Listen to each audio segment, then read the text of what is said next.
And welcome to this edition of the Native News Update on this Monday, August 6th. I'm your host for today's program, Paul DeMain. And many of the stories we read here can also be found at our website at IndianCountryTV.com. And here are some of the news stories from the day. Over 70,000 signatures decrying the eviction of a Minnesota woman from her home were obtained in just 4 days at the online petition site change.org under the title of Woodlands National Bank Negotiate with Anita Reyes to Stop Her Foreclosure. On June 19th, the sheriff posted a 24-hour eviction notice on the front door of Anita Reyes LaRae, a Native woman, and to the home she has had for 17 years. All she wants is for the Woodlands National Bank to sit down and negotiate a new mortgage that would let her stay in her home, where she can pick raspberries and look at the trees she planted years ago. The Woodlands Bank is owned by the Mille Lacs Band of Ojibwe, but is run independently from the tribe. Reyes said she had been offered an opportunity to rent her own house by the bank, but the bank pulled the offer after notifying her she was 4 minutes late in accepting the offer. Reyes said that in 2010 she had her work hours cut and eventually missed several payments, which have led to this current predicament. Another rally to support her will be held at the Minneapolis American Indian Center on Franklin Street on Wednesday, August 8th at 12:30 p.m. Bolivian President Evo Morales has taken his campaign to build a highway through pristine Amazon jungle directly to the affected communities, some of which have strongly protested the plan. Officials and international observers came to a meeting this month in the jungle town of Oromaumo, and one of 69 communities in the Tipnis Reserve that are to decide by August 20th whether they want the 200-mile highway, which is funded by Brazil. Each community gets one vote.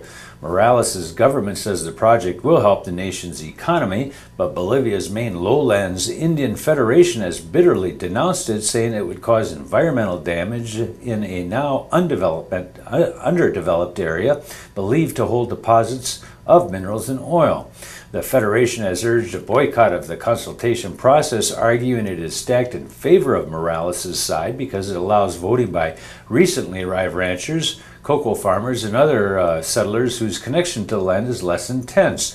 The controversy has caused a vexing problem for Bolivia's first indigenous president, setting him against some of the ethnic groups and environmentalists who had been among his strongest supporters.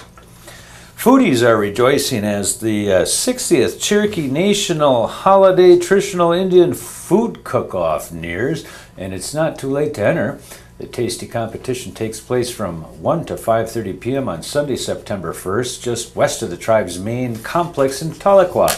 10 teams will delight judges and visitors with a traditional menu of hog meat, pinto beans, fry bread, vegetable dish, and dessert dumplings, which may include grape, blackberry, or other fruit flavor. Each team has 4.5 hours to prepare enough food for 40 people, including the judges committee. The top 3 teams that create the best traditional Indian food will take home cash prizes.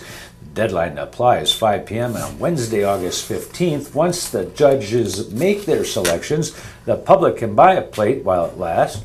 Each Cherokee holiday, a tribal feed, features a fried hog meat, beans, potatoes, hominy, grape, dumplings, watermelon, cornbread, and other refreshments. That's going to take place after that. To register for the cook-off, you can call Pam at 918-453-5347.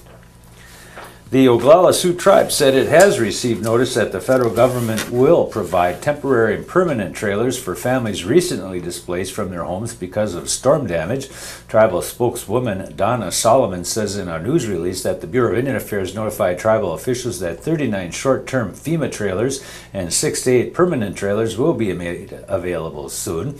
The federal government is also reprogramming funds to cover the costs of transporting and setting up the trailers. The tribe says nearly 20 mobile homes were destroyed or damaged when a storm tore through the reservation community of Oglala more than a week and a half ago.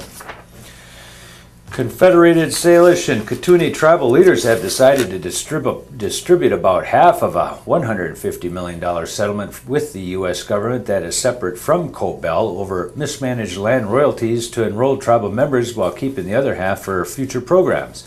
Tribal spokesperson Robert McDonald said recent public meetings dealing with the issue have identified 4 program priorities: providing for elders, preserving language, culture programs, and economic development. The council decided last week to give each of the estimated 7,800 enrolled tribal members $10,000 each. If the decision isn't reversed, the distribution would take place on September 12th of this year. A lawyer for a Rapid City area hospital being sued by a blind man who says the letters KKK were carved into his stomach during surgery said the accusations were contrived by other people and that every scar is explained by the medical procedures that he underwent to save his life, according to court documents filed August 1st. Vern Traversy, a 69-year-old Dakota living on the Cheyenne River Reservation in South Dakota, filed a federal lawsuit last month against Rapid City Regional Hospital, its board of directors, several physicians, and others. He claims he was left with scars on his stomach in the shape of 3 letters following heart surgery last year. YouTube videos featuring Traversy went viral in Native American communities earlier this year. In them, Traversy talks about being mistreated at the hospital and shows his stomach to the cameras. Although he is blind, Traversy said he was told by others that the scars form the letters. In May, an AIM rally in support of Traversy drew hundreds of people, many of whom said this story exemplifies the racism that Native Americans experience in Rapid City, but others said they couldn't make out the letters, including police who investigated his allegations. No criminal charges have been filed. Barbara Smutek of Sault Ste. Marie began her duties on May 5th of this year as the Michigan State University Extension educator in Chippewa County. She's getting to know people up there in the Upper Peninsula. Smutek will provide leadership and educational programming expertise in alignment with MSU Extension Greening Michigan Institute, they say GMI on that, and the federally recognized Tribal Extension Program, with special focus on program delivery in multiple counties making up the eastern Upper Peninsula of Michigan. Smutek was born and raised in Sault Ste. Marie and is a mother of 3 and a member of the Sault Ste. Marie tribe of Chippewa Indians. And that's going to be another roundup of news from Indian Country on this edition of the Native News Update. Join with us on Mondays, Wednesdays, and Fridays, and thank you for joining with us. Come again.